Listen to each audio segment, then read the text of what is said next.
14장 12절에서 21절까지의 말씀입니다. 신약 성경 172쪽입니다.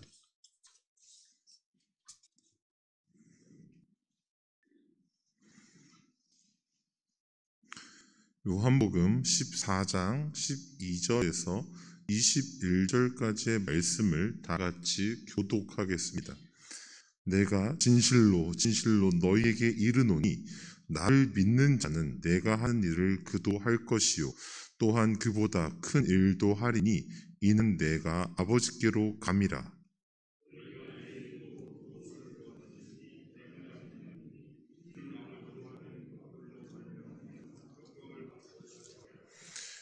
내 이름으로 무엇이든지 내게 구하면 내가 행하리라.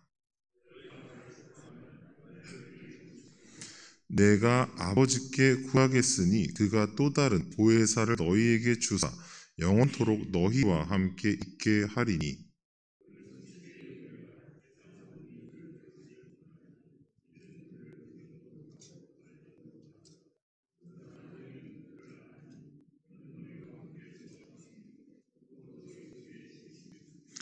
내가 너희를 보아와 같이 버려두지 아니하고 너희에게로 오리라.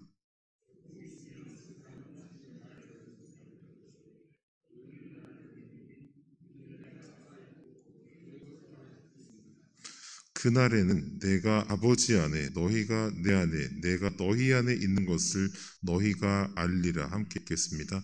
나의 계명을 지키는 자라야 나를 사랑하는 자니 나를 사랑하는 자는 내 아버지께 사랑을 받을 것이요 나도 그를 사랑하여 그에게 나를 나타내리라. 아멘.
보고 이렇게 인사하세요. 영적 싸움 합시다.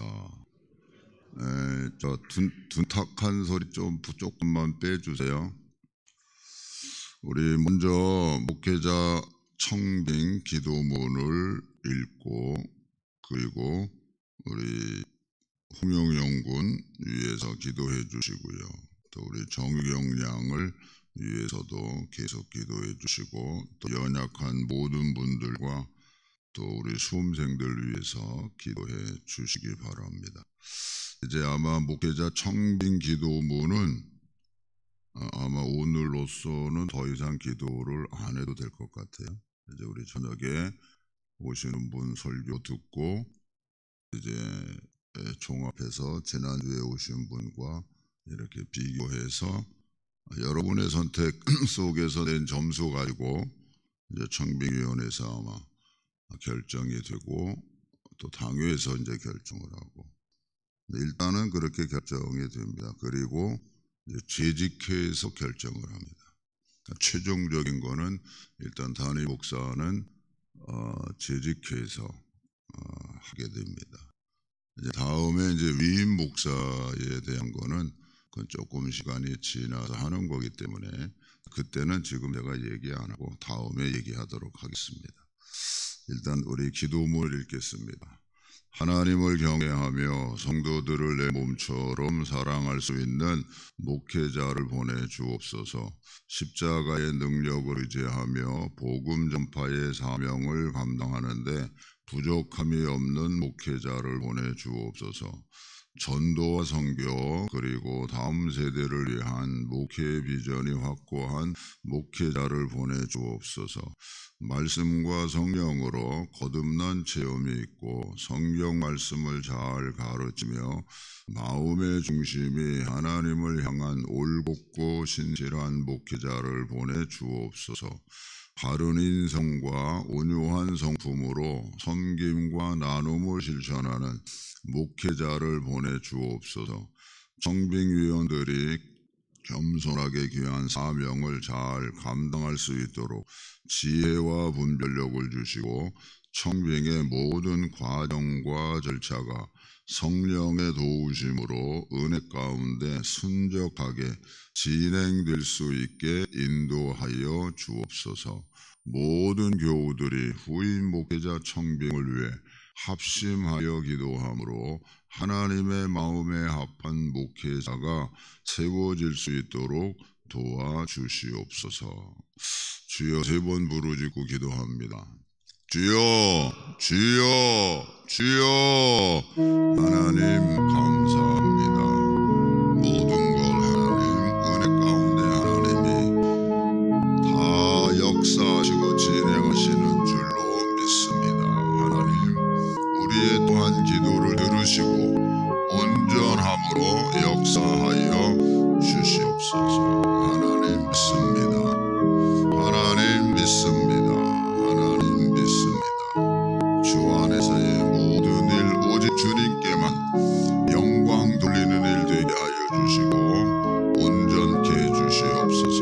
특별히 연약한 모든 분들 하나님 붙잡아 주시고 강건함으로 덧입혀 주시옵소서. 우리 수험생들 지켜주시고 돌보아 주시옵소서. 감사하며 예수님의 이름으로 기도합니다. 아멘. 하나님 아버지, 우리의 기도를 꼭 들어주시는 줄로 믿습니다. 믿고 간구합니다. 하나님, 오직 아버지 하나님께만 영광 돌리는 일들로만 아버지 다 이루어 주시옵소서. 예수님의 이름으로 기도합니다. 아멘. 우리 한번 따라하세요. 삼위일체 되신 하나님을 믿읍시다. 우리 기독교는 하나님 한 분인데 삼위의 하나님이에요. 그래서 삼위일체 되시는 하나님. 두 표 띄워주세요. 하나님인데 성부, 성자, 성령 이렇게 되어 있어요. 이게 착각하지 않아야 될 거는 삼신론하고 다릅니다. 삼신론은 신이 세 개예요. 근데 우리는 삼신론이 아니고 삼위일체 되신 하나님. 이거는 설명이 안 돼요. 그냥 믿는 거예요.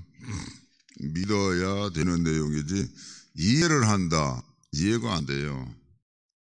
이거는 그냥 우리는 이 사실을 믿어야 돼요. 성부, 성자, 성령. 그런데 이 세 분이 즉 하나님께서 하시는 일 속에 성부, 성자, 성령이 하시는 일이 계세요. 그게 이렇게 되어 있어요. 성부는 모든 구원을 계획하셨어요. 그리고 성자 예수님은 그 구원을 완성하셨어요. 다시 말하면 모든 인간의 죄에 대한 것을 십자가에서 당신이 속죄 제물이 되어 주셨고, 그리고서는 부활하셨어요. 그래서 구원을 이루셨어요. 완성시키셨어요. 그래서 성령님은 예수님께서 하신 일을 믿게 하시는 분이죠. 그래서 성령으로 말미암지 않고는 우리가 예수님을 주라고 고백을 못해요. 사람이 생각해가지고 되는 게 아니에요. 성령에 의해서 되는 거예요. 그래서 고린도전서 12장 3절에 보면 이렇게 되어 있어요.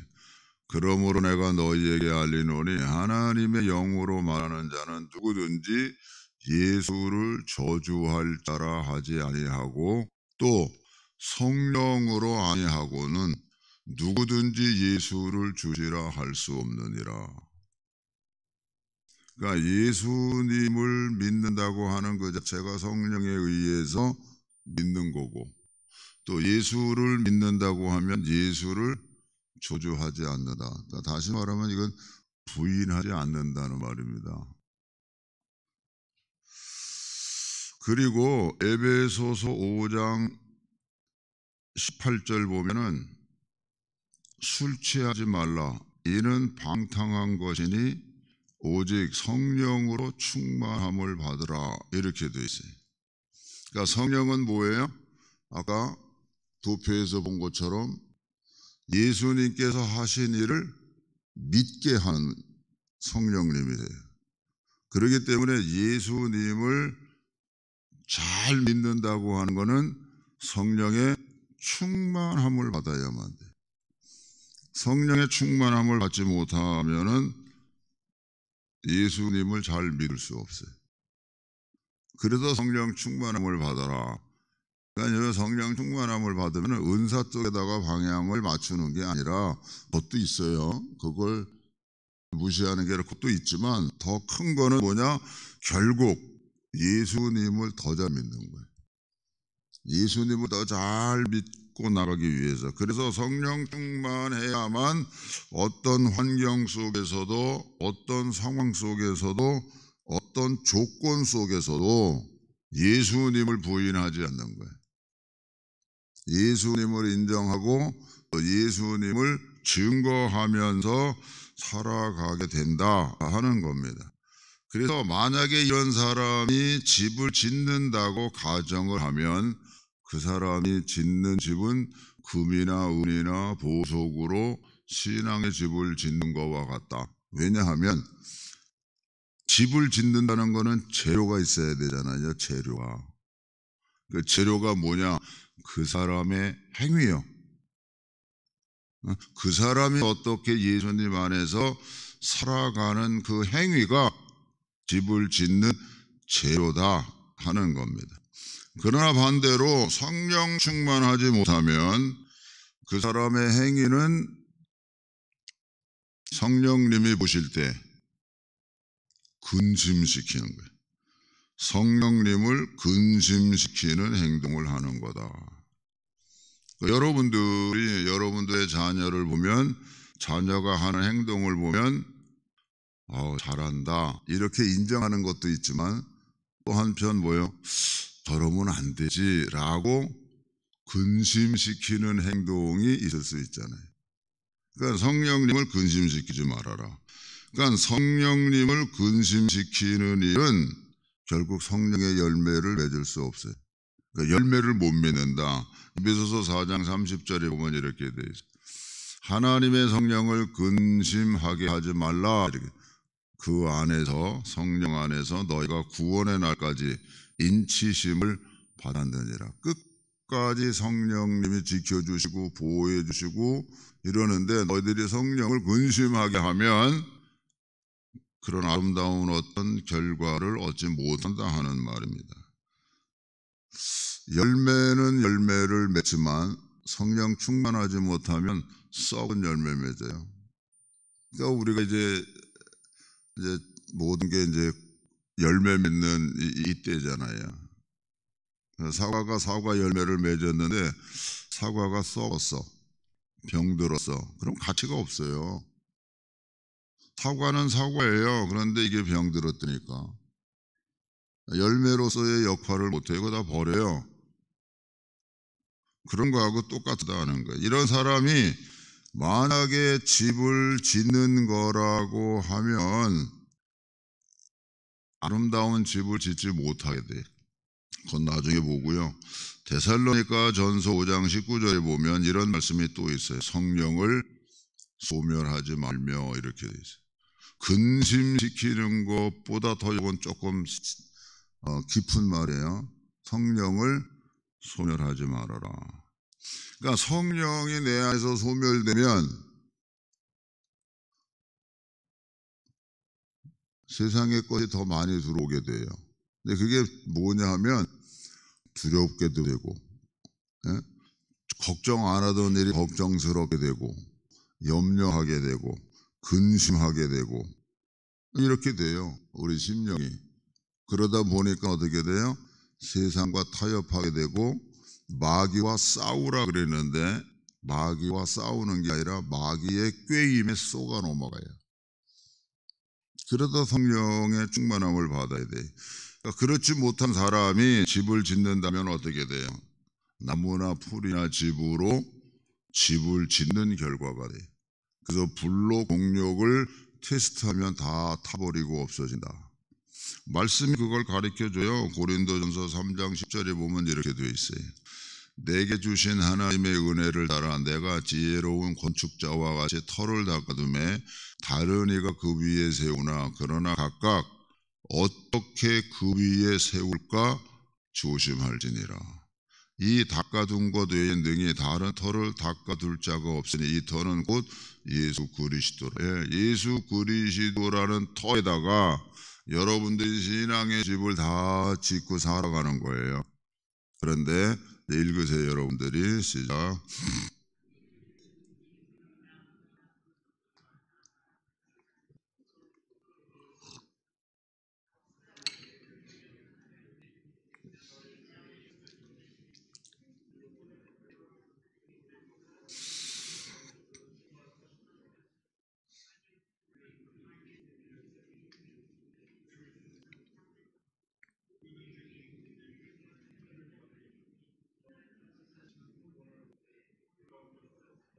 네, 말씀 그대로 돼요. 여러분들이 성령의 충만한 가운데 있지 못하고 신앙의 삶을 살아간다 그러면 그게 다 재료가 되거든요. 재료가. 그래서 여러분 스스로가 금이나 은이나 보석으로 집을 짓고 있는지 나무나 풀이나 집으로 집을 짓고 있는지 때로는 여러분들이 아실 수도 있고 또는 모를 수도 있어요. 하지만 결과는 나오게 되어 있어요. 다 그 불로다가 공력을 테스트해 보면은 남아있는 자가 있고 타버리는 자가 있어요. 자, 그래서 하나님이 이렇게 말씀하세요. 16절. 너희는 너희가 하나님의 성전인 것과 하나님의 성령이 너희 안에 계시는 것을 알지 못하느냐. 자, 성령이 우리 안에 계시기 때문에 성령의 충만한 가운데서 살아야지 성령을 근심시키거나 성령을 소멸시키면 안 된다. 자, 그래서 17절. 누구든지 하나님의 성전을 더럽히면 하나님이 그 사람을 멸하시리라. 하나님의 성전은 거룩하니 너희도 그러하니라. 자, 그리고서는 18절에 보면 이렇게 돼. 아무도 자신을 속이지 말라. 자신을 속이지 말라. 너희 중에 누구든지 이 세상에서 지혜 있는 줄로 생각하거든 어리석은 자가 되라. 그리하여야 지혜로운 자가 되리라. 또 이 세상 지혜는 하나님께 어리석은 것이니 기록된 바 하나님은 지혜 있는 자들로 하여금 자기 꾀에 빠지게 하시느니라 하였고, 또 주께서 지혜 있는 자들의 생각을 헛것으로 아신다 하셨느니라. 이렇게 되어 있습니다. 그래서 예수님께서 마태복음 11장 6절에서 이렇게 가르쳐줘요. 다 같이 읽으세요.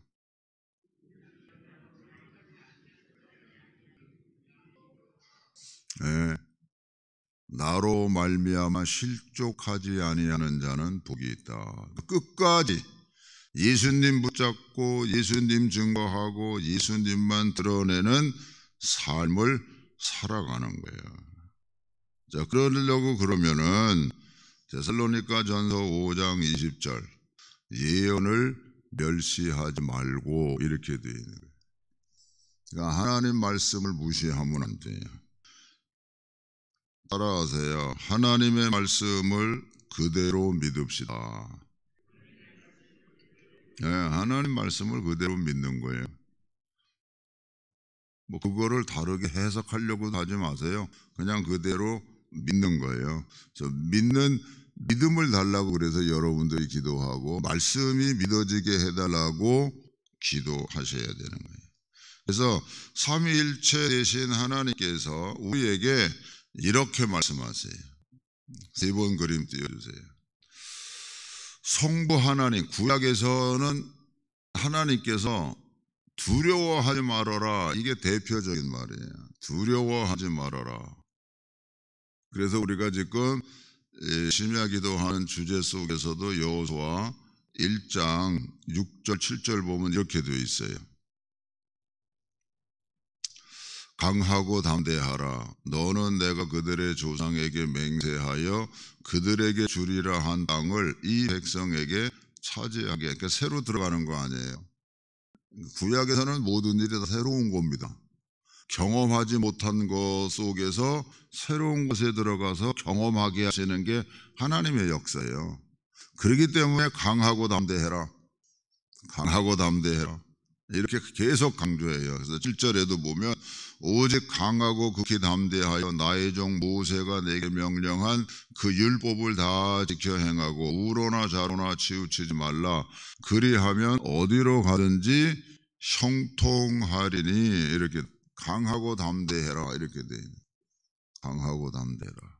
왜? 가보지도 않았고 경험하지 못한 일을 하는 거기 때문에. 그래서 강하고 담대해라.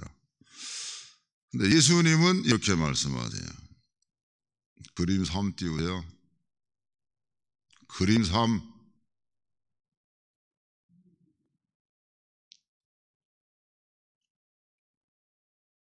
뭐해 지금? 예수님은 염려하지 말아라. 이 세상에서 살아갈 때 너희들이 염려하지 마. 왜? 너희들 수고하고 무거운 짐진 자들아 다 내게로 와. 예수님이 그렇게 말씀하시거든요. 그래서 마태복음 11장 28절에 보면 이렇게 되어 있어요. 수고하고 무거운 짐진 자들아 다 내게로 오라. 내가 너희를 쉬게. 그러니까 염려하지 말라는 거예요. 진짜 예수를 믿으면 그분이 어떤 분이고 그분이 어떤 말씀했는지를 성령이 역사하셔서 믿어지게 된단 말이에요. 그러니까 믿음이 있으니까 아무것도 염려하고 걱정하는 게 아니에요. 내 생각하고는 혹 다른 일이 진행되는 것 같아도 아니, 모든 것이 합력하여 선을 이루시는 하나님의 역사 속에 있기 때문에. 그래서 아무것도 염려하지 말아라. 내게로 오라. 내가 너희를 쉬게 하리라. 다음 절. 나는 마음이 온유하고 겸손하니 나와 나의 멍에를 메고 내게 배우라. 그리하면 너희 마음이 쉼을 얻으리니 이는 내 멍에는 쉽고 내 집은 가벼움이니라. 그러니까 예수님 따라가는 삶이 어려운 게 아니에요. 왜 어렵냐? 내 생각대로 내 계산대로 하는 게 항상 깔려있기 때문에 그만큼 무거운 거예요. 이거 내려놔야 되는데 이거 못 내려놔요. 왜? 망할 것 같으니까. 오히려 망할 것 같으니까. 근데 그게 망하는지를 몰라. 내가 내 것 붙잡고 가면 그게 망하는지를 몰라. 놈은 사는데. 이게 하나님의 말씀이에요. 그래서 요한복음 7장 37절에서도 이렇게 얘기를 해요. 명절 끝날 곧 큰 날에 예수께서 서서 외쳐 이르시되 누구든지 목마르거든 내게로 와서 마시라. 누구든지 목마르거든 내게로 와서 마셔라. 나를 믿는 자는 성경의 이름과 같이 그 배에서 생수의 강이 흘러나오리라 하시니 이렇게 되어 있어요. 나를 믿는 자는 성경에 있는 이름과 같이 내 배에서 나온다. 생수의 물이 흐른다. 안식을 우리들에게 허락해 주시는 하나님이세요. 자, 그림 3 다시 띄우세요. 성령은 현재요, 우리가 성령의 시대 속에 살아가는 거예요. 그러니까 삼위일체 하나님 안에서 우리가 살아가는데 지금은 성령의 역사 속에서 뭐라 그래요? 예수님 안에서 기뻐하라. 그러니까 우리는 이제 예수님 믿고 살아는 항상 기뻐하면서 살아야 되는 거예요.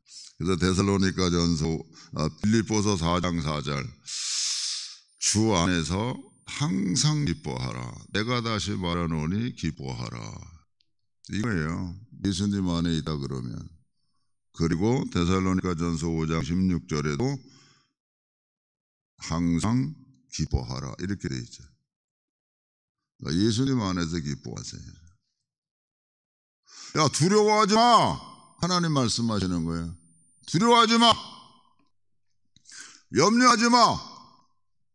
그리고 성령 안에서 너희들, 즉 예수님 안에서 항상 기뻐해. 이렇게 말씀하셔요. 그래서 여러분들이 이렇게 나와서 예배드리고 또 혹은 여러분들이 성경 말씀을 읽을 때 지난번에 한번 이거 띄었어요. 말씀 받으면 힘이 나고요 하는 말이에요. 우리가 말씀이 믿어지고 말씀이 내 속에서 그 일이 이루어진다는 사실을 믿으면, 그러니까 말씀이 예배 속에서 내가 믿어지면 뭐가 해요? 힘이 나되니까. 그러니까 예배 드리고 돌아갈 때는 힘이 나야 되는 거예요. 어깨 축 처지고 가는 게 아니에요. 어깨 축 처지고 간다. 그건 짐보따리 싸들고 또 가는 거예요. 그냥 나가는 거예요. 자, 이거는 해볼게요. 내가 말씀 받으면 그러면 여러분이 힘이 나고요. 힘나는 게 힘이 나고요. 이거 힘나는 게 아니에요. 그렇죠? 힘이 나고요. 이게 힘이 나는 거지. 그건 여러분이 알아서 하세요. 말씀 받으면 힘이 나야 돼. 힘이 나야 돼. 예배 드릴 때마다 회개하고 그리고 힘이 나야 되는 거예요. 그리고 여러분이 기도하면서 말씀을 붙잡고 기도한 그 일이 말씀이 응답되면 이건 더 신이 나는 거야. 이제 신이 나는 거야. 알아? 춤춰야 돼. 자, 말씀이 응답되면 신이 나고요. 예, 신이 나는 거야. 그리고 하나님이 하시고자 하면 한 방이야. 하나님이 하시고자 하면 한 방이야. 아멘? 이게 우리 인생에서 무슨 일확천금을 꿈꾼 그런 걸 얘기하는 거 아니에요.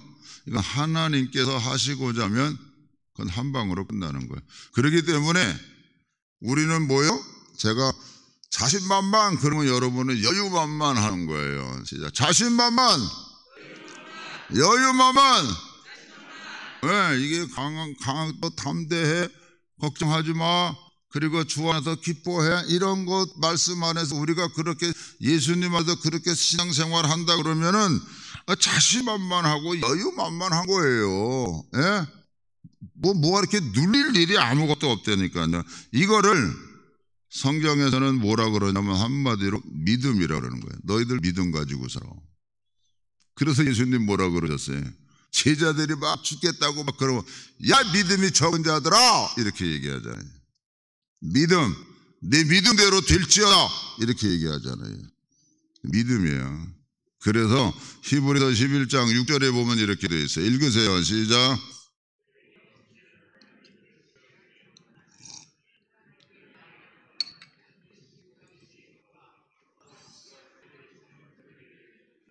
네, 여러분이 믿음이 있으면 이 말씀을 그대로 믿으세요. 그냥 하나님이 계시다는 것과 그에게 나아가는 자들에게는 상 주시는 이심을 믿어라. 할렐루야. 그렇기 때문에 믿음이 있는 사람은 우리는 히브리서 10장 38절에 보면 이렇게 되어 있어요. 나의 의인은 믿음으로 말미암아 살리라. 할렐루야. 그래서 그런 사람들은 뒤로 물러가지 않아. 뒤로 물러가면 내 마음이 그를 기뻐하지 아니하리라 하셨느니라. 뒤로 물러간다는 게 뭐냐면 아이 그래도 그렇지 이거요. 그렇지만 보통 생각이 뒤로 물러가 있는 거예요. 자, 그러면 뭐라 그러냐? 우리는 뒤로 물러가 멸망할 자가 아니요. 결국 뒤로 한 발자국 물러간 그게 두 발자국 물러가게 되고 그러다 보면 어디 자리에냐? 멸망할 자리에 들어가. 그래서 우리는 오직 앞을 향해서 가는 거예요. 오직 영혼을 구원함에 이르는 믿음을 가진 자니라. 할렐루야. 그래서 믿음을 가진 자는 뒤로 물러가는 게 아니에요. 오직 하나님만을 바라보고 가는 거예요. 아멘. 그래서 믿음이 있는 것과 믿음이 없는 것을 이렇게 사회적인 개념으로 표현하면 이렇게 표현할 수 있어요. 띄우세요. 믿음과 불신앙이에요. 그래서 믿음이 있다는 거는 세상적으로 얘기하면 긍정적인 생각이고 또 낙관론자고 이렇게 표현해요.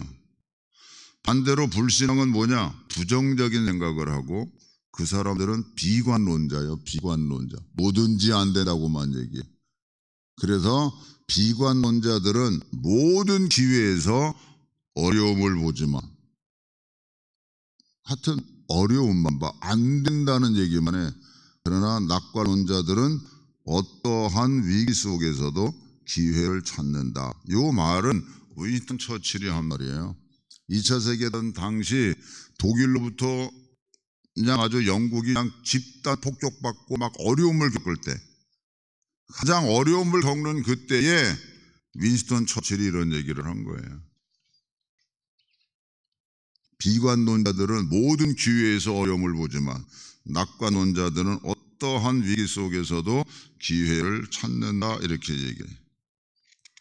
그래서 비관론자들은 먹구름 속에서 구름만 봐, 구름만. 그러나 낙관론자들은 뭐예요? 먹구름 속에서 그걸 넘어가 있는 태양을 바라보는 거예요. 이거 지나면 태양이 있다. 그래서 성경은 우리에게 이렇게 얘기해요. 히브리서 12장 1절 2절 읽으세요. 시작.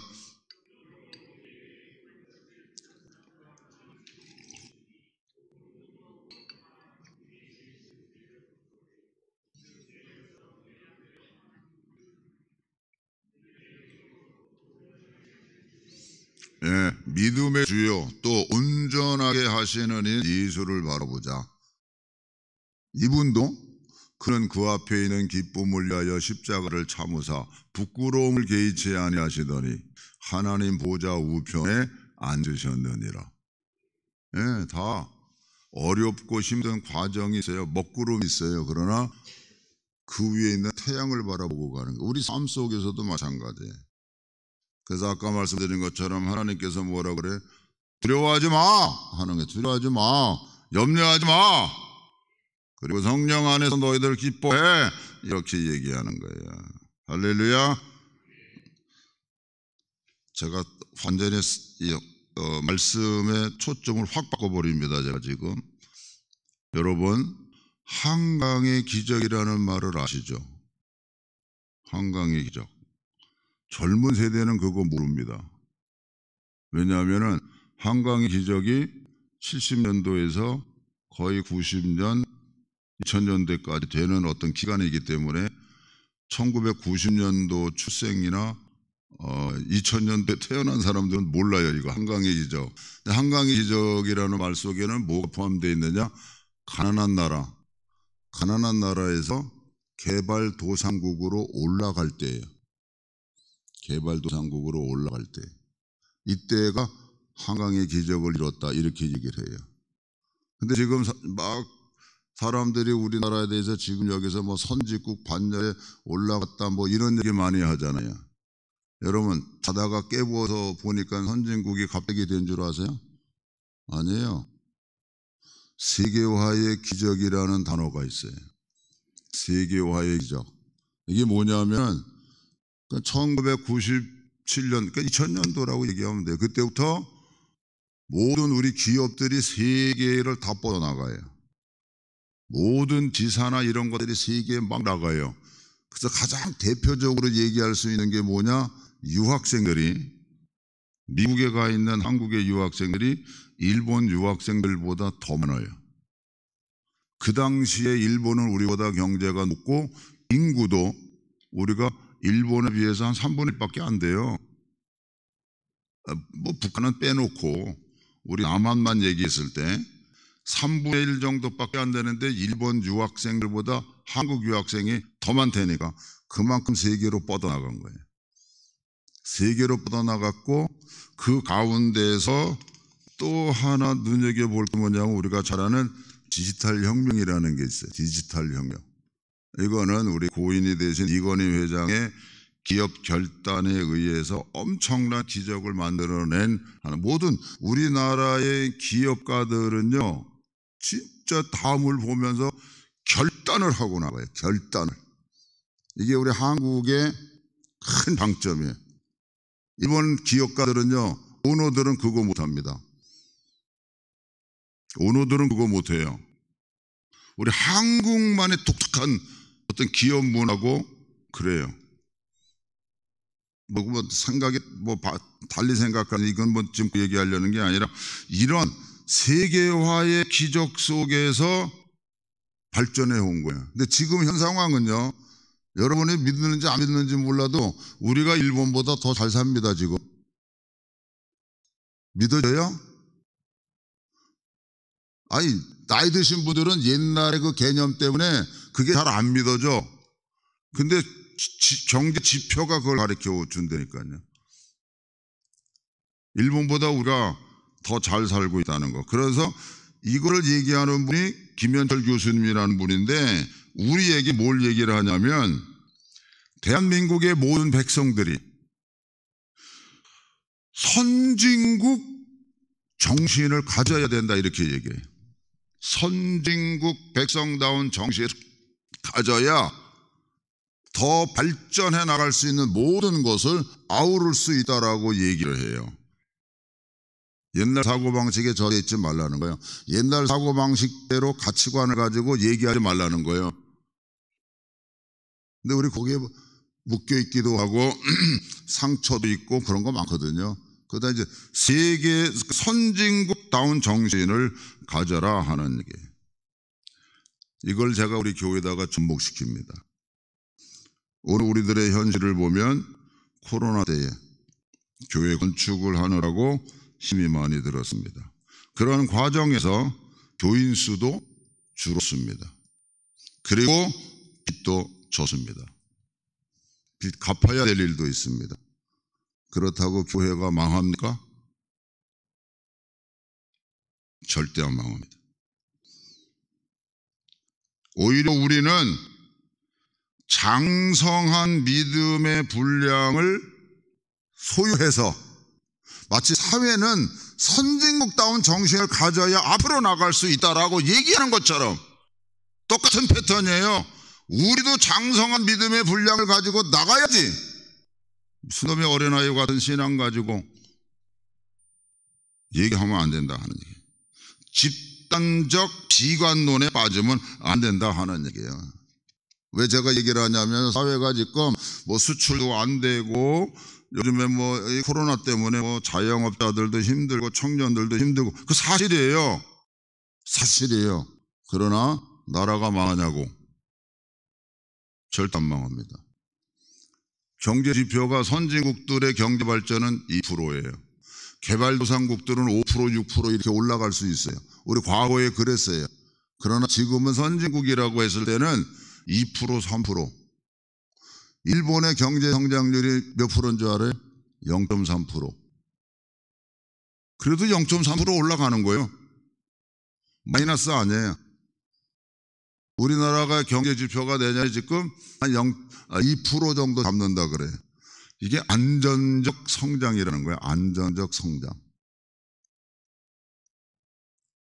그러니까 우리는 하나님을 믿는 믿음 안에서 우리가 가는 거예요. 절대 우리 대한민국도 안 망하고 교회도 안 망해.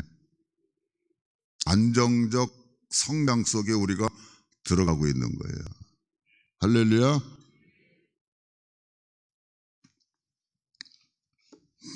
우리는 삼위일체 되신 하나님을 온전히 우리가 믿고 나가면 하나님은 이렇게 말씀하세요. 너희들 두려워하지 마. 염려하지 마. 주 안에서 항상 기뻐해. 할렐루야. 그리고 하나님이 이렇게 말씀하세요. 베드로전서 5장 10절 세 번 읽고 기도하겠습니다. 크게 읽으세요. 시작.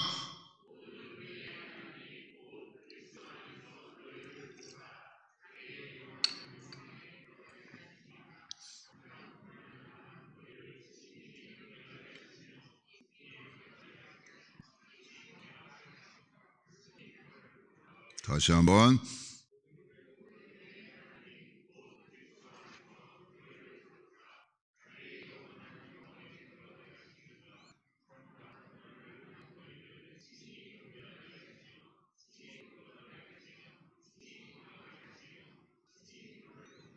네, 더 믿는 믿음으로 더 크게 시작.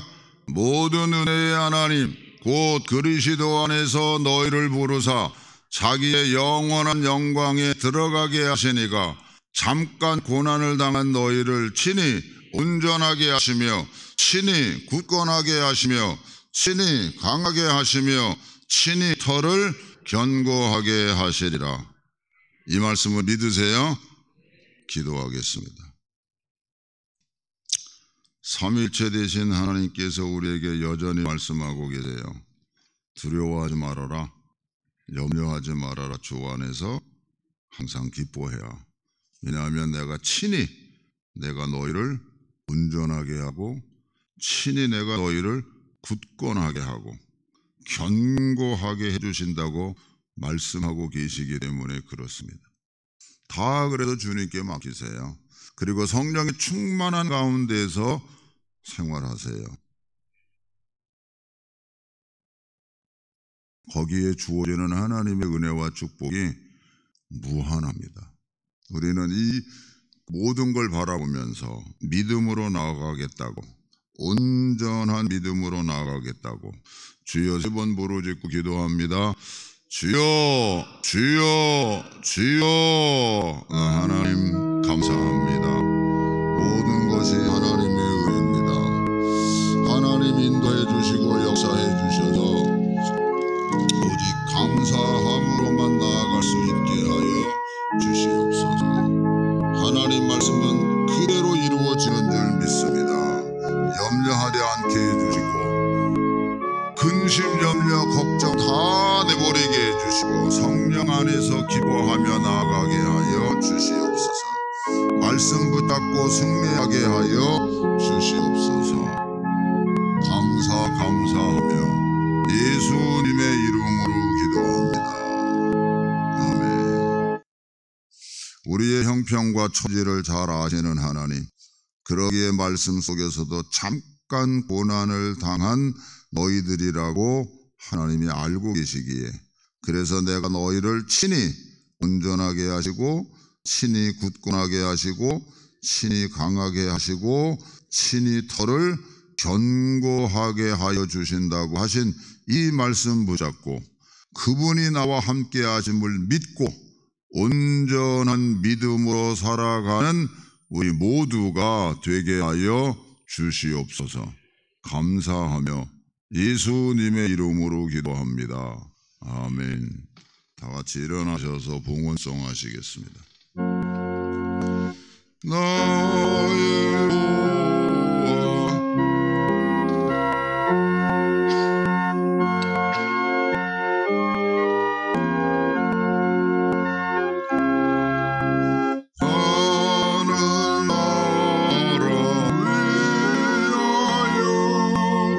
주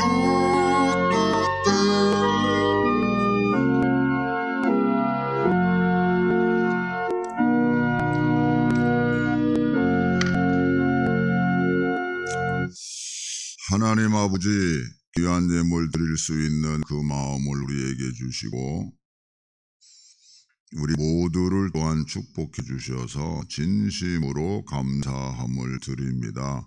여기 우리들의 그 모든 정성과 감사와 소원이 담겨져 있사오니 온전히 받아주시고 응답으로 축복하여 주시옵소서. 가장 연약한 자리에서 아버지께 부르짖어 기도